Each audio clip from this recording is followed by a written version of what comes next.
Umiyak si Jesus para sa mga taga-Jerusalem.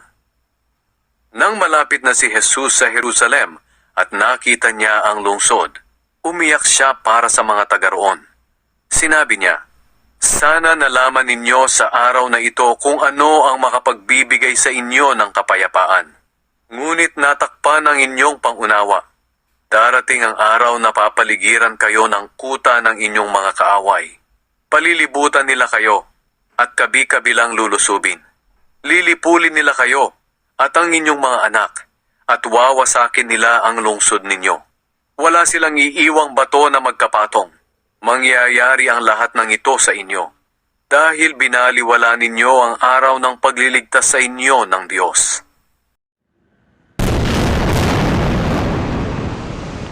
The Gaza National Bank was destroyed by an Israeli airstrike on Sunday as fighting continues in Israel and Gaza.